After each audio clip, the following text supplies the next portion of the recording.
3절부터 15절까지 한 절씩 교독하겠습니다.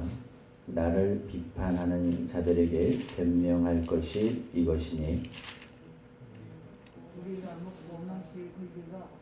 우리가 다른 사도들과 주의 형제들과 게바와 같이 믿음에 참여된 아내를 데리고 다닐 권리가 없겠느냐?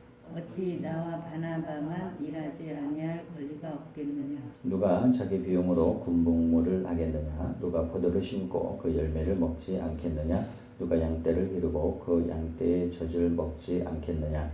내가 사람의 예대로 이것을 말하느냐? 율법도 이것을 말하지 아니하느냐? 모세 율법에 곡식을 밟아 떠는 소에게 마음을 씌우지 말라 기록하였으니 하나님께서 어찌 소들을 위하여 염려하시느냐? 오로지 우리를 위하여 말씀하심이 아니냐?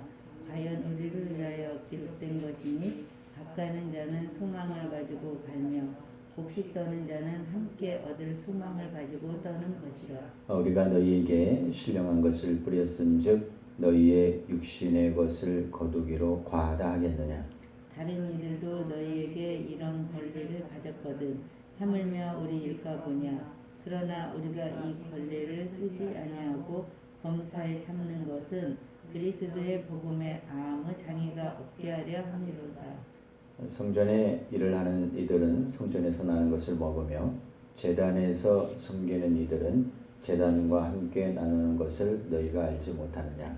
이와 같이 주께서도 복음 전하는 자들이 복음으로 말미암아 살리라 명하셨느니라. 함께 그러나 내가 이것을 하나도 쓰지 아니하였고 또 이 말을 쓰는 것은 내게 이같이 하여 달라는 것이 아니라 내가 차라리 죽을지언정 누구든지 내 자랑하는 것을 헛된 대로 돌리지 못하게 하리라. 아멘.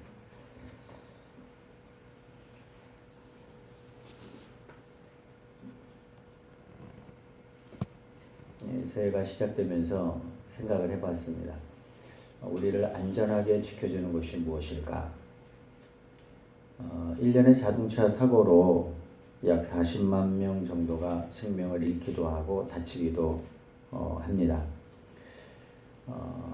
만약에 우리가 안전거리만 잘 유지해도 많은 사고를 줄일 수가 있습니다. 그런데 대부분은 안전거리를 잘 유지하지 않습니다. 한번 운전 습관이 잘못 들게 되면 아무리 그것을 고치려고 해도 고쳐지지 않습니다. 왜 그러냐 하면 습관이기 때문에 그렇습니다. 처음 배울 때 운전을 늘 그렇게 하던 습관이 되었어요. 안전거리고 뭐고 없어요. 하여튼 그냥 밟는 데까지 밟는 거예요. 그래서 앞에 차가 있으면 서는 것이죠. 이렇게 처음부터 운전 습관이 된 사람은 그것을 고치려고 해도 쉽지가 않습니다. 정말 어렵습니다. 어떤 사람 고속도로에서 막 1m 간격을 두고 막 앞차를 쫓아가는 사람이 있어요. 그렇게 해봤자 그 앞차를 추월할 수 없습니다. 그런데도 그렇게 가요. 누가 할 줄 몰라서 그렇게 안 하나?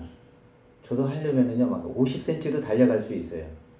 그런데 문제는 뭐냐면 앞차가 갑작스러운 위험한 상황에 처하게 됐을 때 내가 대처할 수 있는 시간을 벌 수 없다는 것이죠. 바로 사고입니다.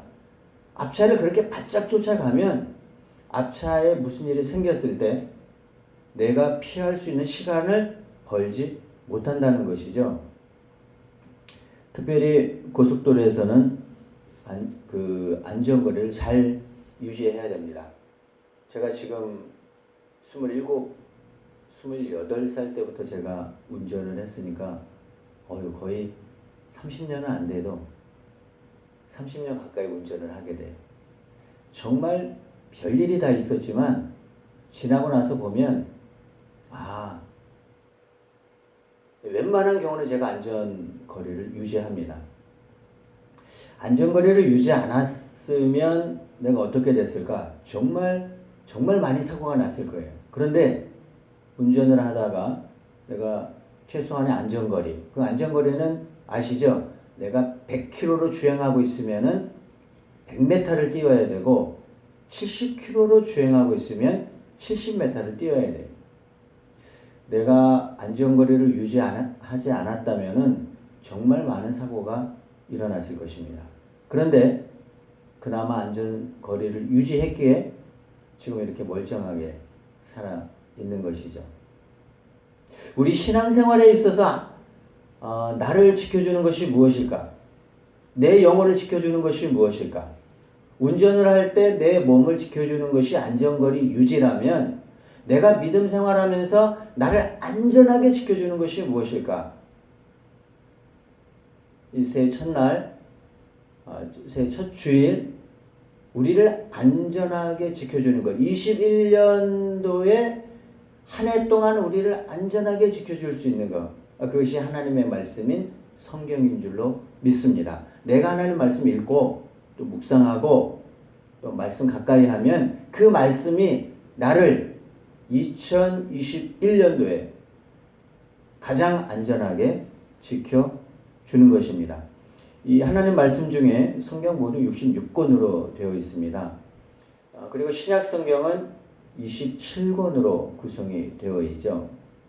이 신약 성경 27권 중에 바울이 기록한 성경이 무려 13권이나 됩니다. 물론 바울이 기록한 것보다는 바울 당연히 성령의 감동에 의해서 기록한 것이죠. 신약 성경이 27권인데 그 중에 13권을 물론 우리가 잘 아는 그 로마서부터 시작해서 고린도 전후서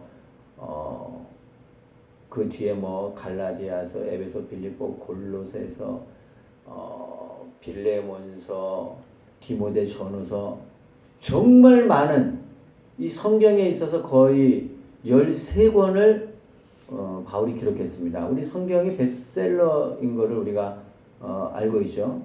가장 많이 팔렸고 가장 많이 읽힌 책이기도 합니다.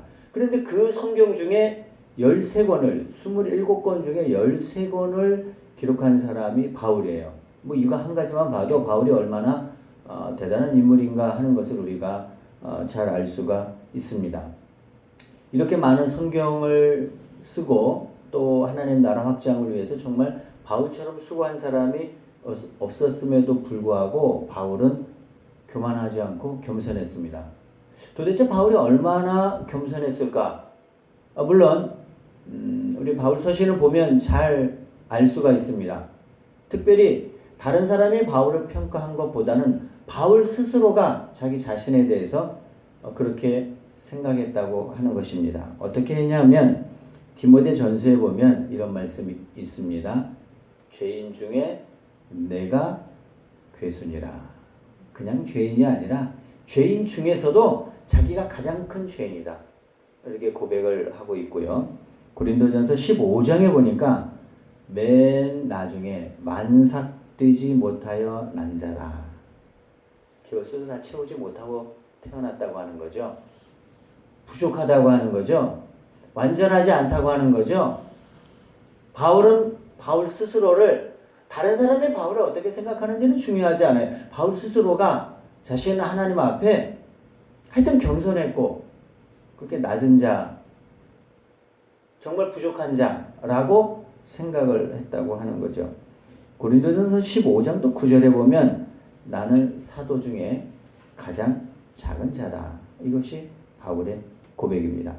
에베소서의 3장에도 또 그렇게 말씀하고 있습니다.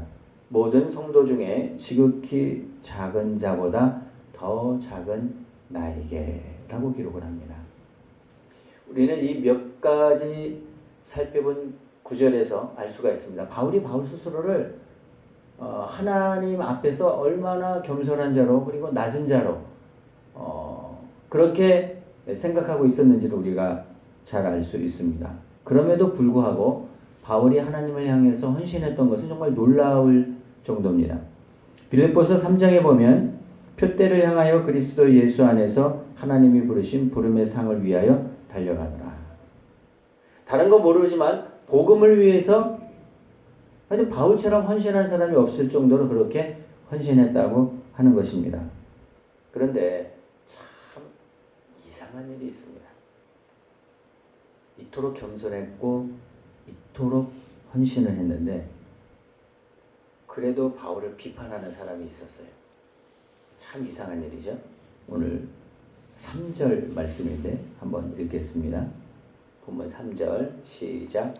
나를 비판하는 자들에게 변명할 것이 이것이니 나를 비판하는 자. 아니 바울처럼 헌신했던 사람도 없고 바울처럼 겸손했던 사람도 없는데 아니 뭐 비판할 것이 있다고 바울을 비판하는 사람이 있었나 모르겠어요. 그런데 참 놀라운 사실은 오늘날도 마찬가지입니다. 정말 교회를 위해서 헌신하는 사람들이 있어요. 야, 어떻게 저렇게 헌신할 수 있을까? 그런데 그렇게 헌신하는 사람들을 또 비판하는 사람들이 있더라고요. 그런 것을 이상하게 생각하지 마세요. 뭐 바울 당시에도 있었으니까. 바울처럼 헌신하는 사람을 비판하는 사람이 있었는데 뭐 이 시대에 교회를 위해서 수고하고 충성하고 땀 흘리고 뭐 그런 사람들 비판하는 사람이 없겠습니까? 바울을 비판하는 내용을 잠깐 살펴보면은 몇 가지가 있었는데 첫째는 바울이 무슨 사도냐 이렇게 비판하는 사람이 있었다고 하는 거죠. 제가 지난주에 말씀을 드렸습니다. 이 부분은 바울의 사도성이죠. 넌 사도가 아니다. 예수님과 함께 12명의 제자, 이 사람들이 사도지 어떻게 네가 12명에 소속되어 있지도 않고 따라다니지도 않았는데 네가 어떻게 사도라고 하느냐. 그래서 바울의 사도성을 의심하는 사람들이 있었죠. 그것이 첫 번째 바울을 비판하는 사람들의 첫 번째 재료가 무엇이냐면은 넌 사도가 아니다. 이렇게 공격을 했고요. 또 하나는 바울이 눈이 좋지가 않아요. 눈곱이 자주 끼고 하니까 또 이걸 비판하고 또 글은 잘 썼지만 말이 시원하지 않으니까 또 말을 또 잘못한다고 하고. 그런데 제가 말씀을 준비하면서 생각했어요. 아니 왜 이렇게 사람이 못하는 것만 좀 부족한 것만 볼까 이런 생각을 했어요. 바울의 장점이 제가 몇 가지 조금 전에 말씀을 드렸지만 있거든요. 그런 걸 봐야 되는데 그 한 사람에 대해서 평가를 할 때 그 사람이 뭐 외모라든지 뭐 꼭 그런 걸 본다고 하는 거죠. 이 사도 바울에 대해서 비판하는 사람들이 또 어떤 걸 봤냐면 혼자 사는 것도 비판을 했어요. 바울은 이제 뜻이 있어서 그 복음을 위해서 그냥 좀 자유롭게 하나님의 복음을 위해서 헌신하기 위해서 결혼하지 않은 것인데 사람들은 그렇게 생각하지 않았다고 하는 거죠. 저건 결혼을 안 한 것이 아니라 못한 것이다.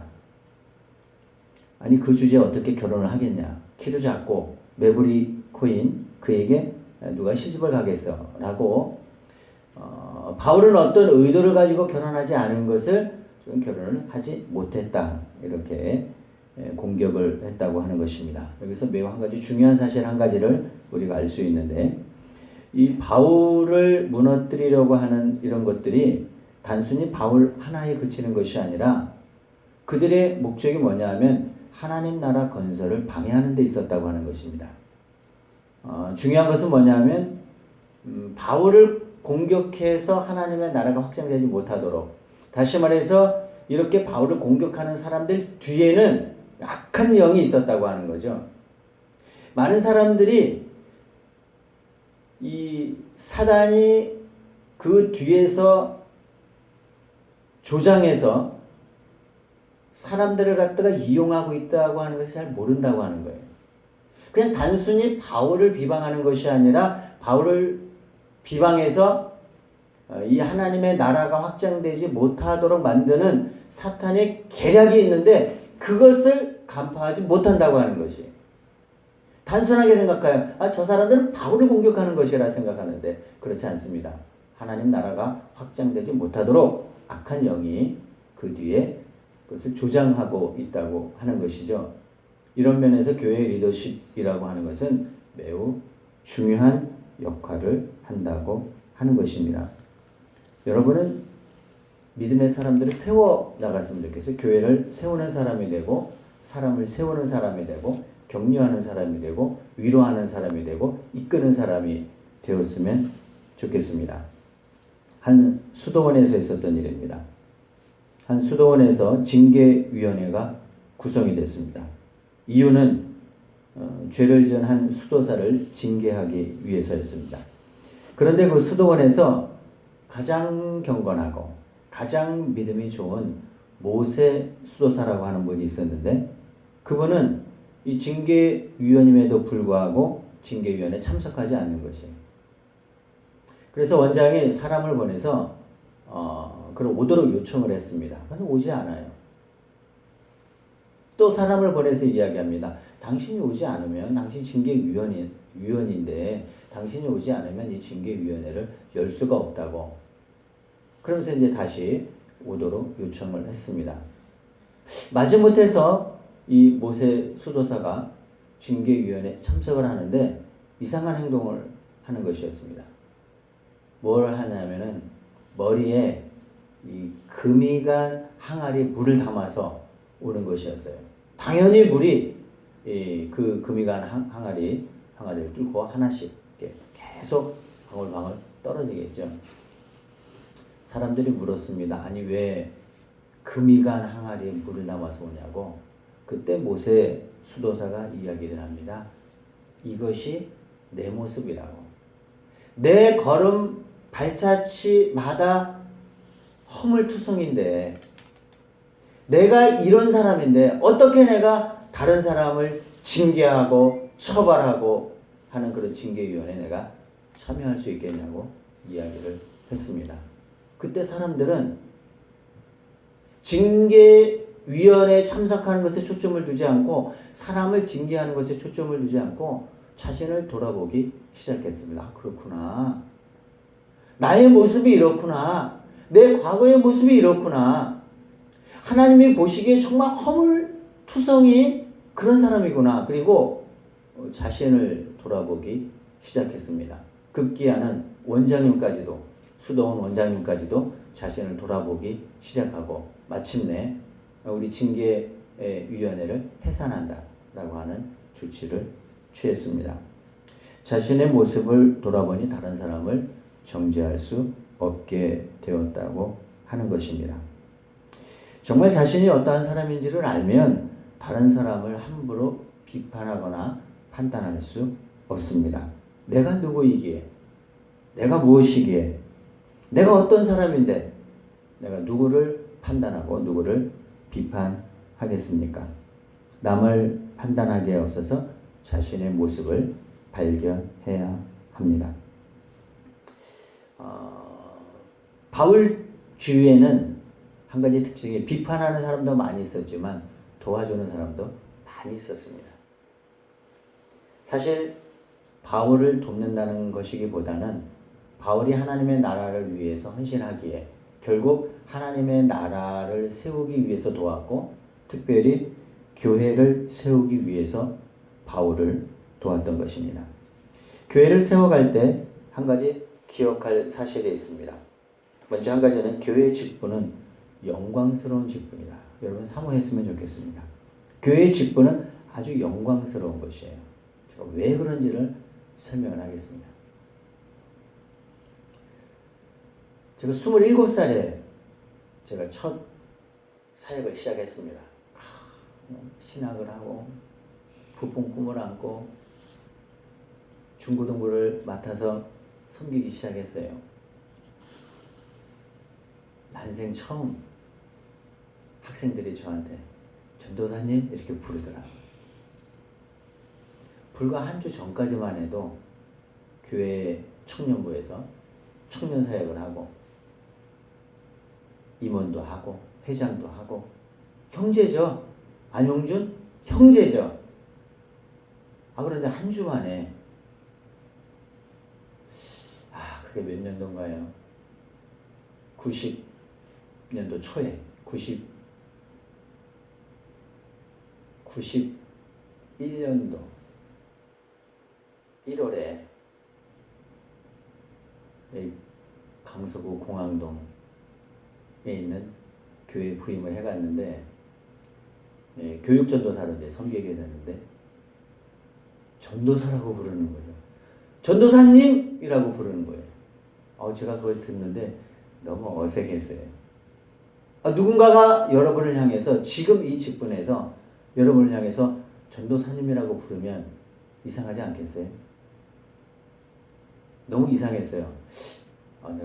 내가 전도사님이 됐나? 불러주니까 된 것이네. 그 교회가 거기다가 주보에다가 이름을 썼어요. 전도사, 교육전도사, 안용준 이렇게. 나에게 전도사의 직분을 준 곳이 어디죠? 교회죠. 교회. 교회가 나를 전도사로 임명을 했어요.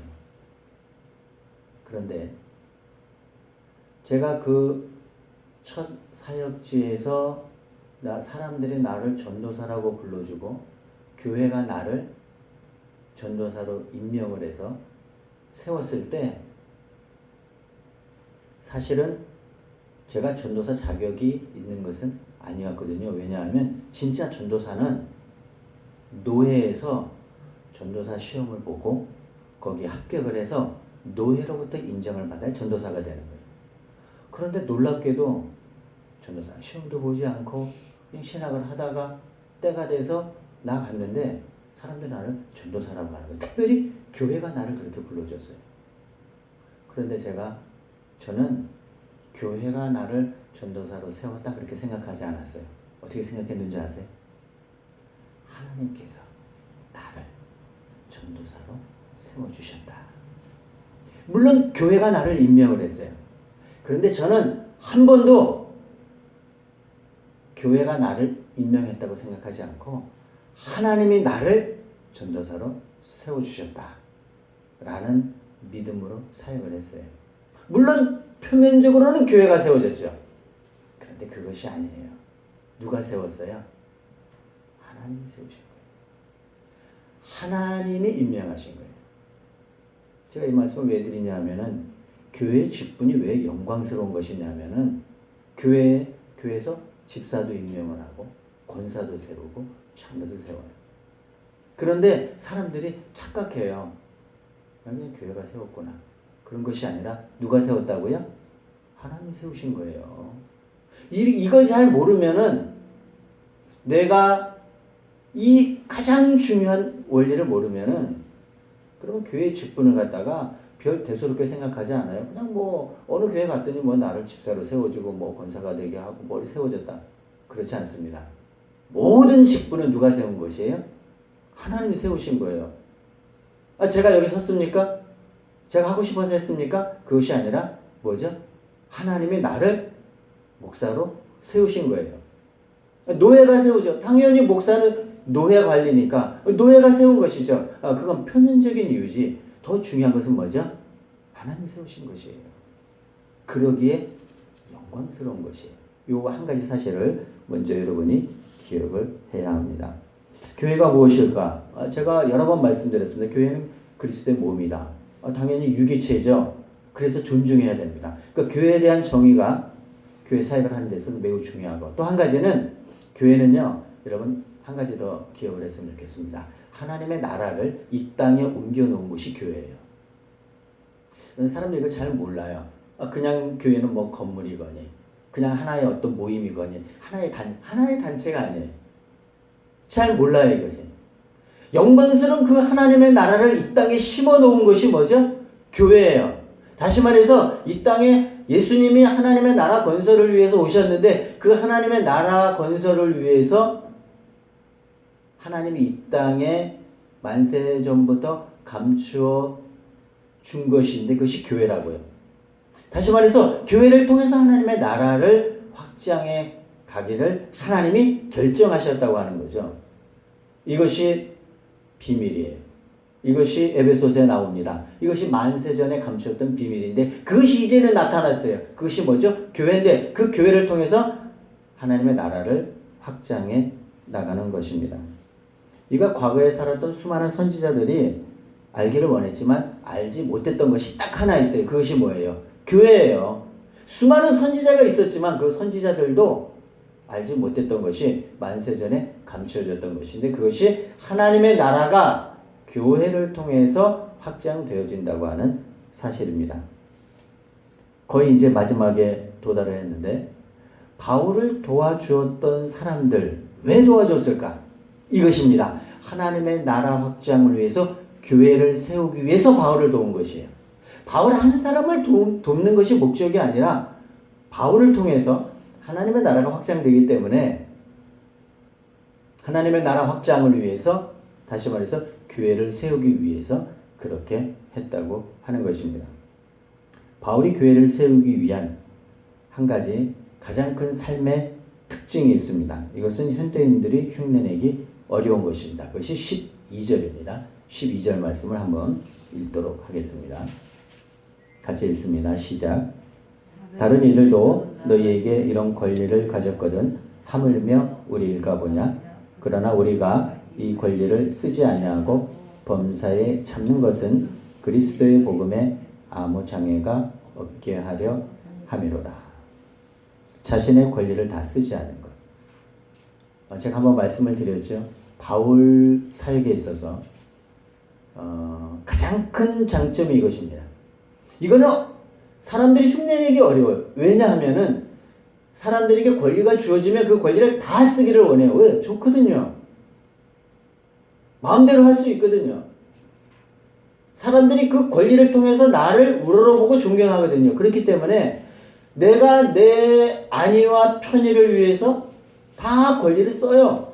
권리를 줬는데 안 쓰는 사람이 바보죠. 이렇게 생각을 해요. 그런데 놀랍게도 바울은 자신에게 있는 권리를 다 쓰지 않았어요. 왜냐하면 복음에 장애가 되지 않기 위해서죠.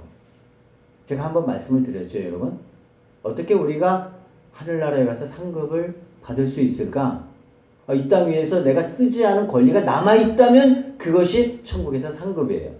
다시 말해서 내가 받은 권리를 다 써버렸어요. 사람들이 나를 존경하고 사람들이 나를 우러러보고 내가 받을 대접을 내가 다 받았어요. 그러면 천국에 가서 받을 것이 없는 것이거든요. 왜요? 이 땅에서 다 받았기 때문에. 근데 바울에게 있어서 가장 큰 특징과 장점은 딱 이것입니다. 자신의 권리를 다 쓰지 않았어요. 다시 말해서 할 수 있는데 하지 않았다고 하는 거예요. 누릴 수 있는데 누리지 않았다고 하는 거예요. 이것이 이 바울 신학에 있어서 매우 중요한, 정말 중요한 요소라고 하는 거죠. 제가 재밌는 이야기를 하나 해드릴게요. 저하고 같이 좀 활동하는 분들 중에 한 분이 있었는데 그분이 어느 날 자기 아들이 뭘 어디를 들어가야 되는데 추천서를 써달라는 거예요. 여러 명한테 이렇게 얘기를 하는데 사람들이 추천서를 잘 안 써주려고 귀찮기도 하고, 물론 그 사람에 대해서 잘 모르기도 하지만 그 추천서를 잘 써주지 않으려고 해요. 그런데 어떤 한 분이 자기가 써주겠다고 이야기해요. 그랬더니 이분이 얼마나 고마워하는지 사람들이 잘 추천서를 안 써주려고 그러는데 그분이 추천서를 써준다는 거예요. 나중에 안 사실이지만 그거 추천서 써줬다고 봉투에다가 돈을 담아가지고 전달을 했더라고요. 다른 분들이 무척 아쉬워했습니다. 내가 써줄 걸. 그런데 그분이 달리 보이더라고요. 야, 저분은 감사할 줄 아는 사람이다. 사람들이 추천서 그냥 써주잖아요. 누가 돈 받고 써주나요? 그런데 어떤 분이 추천서를 써주니까 이분이 너무 고마워서 거기다가 봉투에다가 뭐 얼마인지 몰라요. 제가 안 받았기 때문에 돈을 넣어서 주었다는 거예요.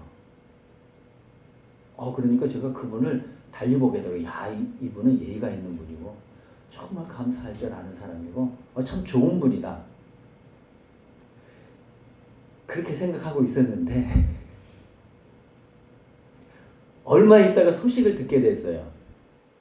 저는 그분이 참 좋은 분인 줄 알았어요. 그런데 얼마 후에 듣게 됐는데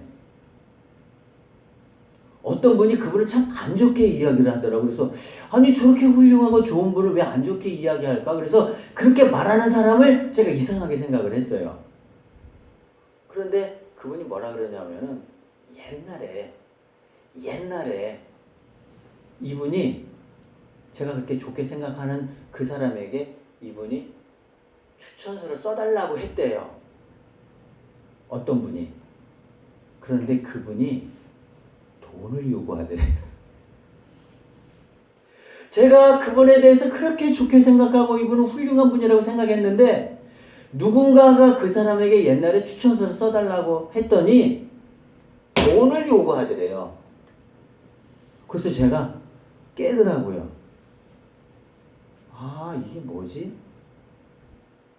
이분은 적어도 그렇게 생각했던 것 같아요. 추천서를 써주면은 적어도 돈을 받아야 된다. 그렇게 생각을 했던 것 같아요. 그러니까 그 사람 기분이 나빠가지고 추천서를 써달라고 안 했대요. 그 사람한테. 그런데 그 사람의 머릿속에는 어떤 생각이 있죠? 추천을 써주면 돈을 받아야 된다. 이런 생각이 있기 때문에 자기 아들을 부탁하면서 내 아들 추천서 써줘 하면서 어떻게 해요? 돈을 줬던 것이죠. 그것만 생각하면 너무너무 잘한 것이에요. 그런데 자기가 써줄 때는 안 받았으면 얼마나 좋았을까? 요구하지 않았으면 얼마나 좋았을까? 생각을 했어요.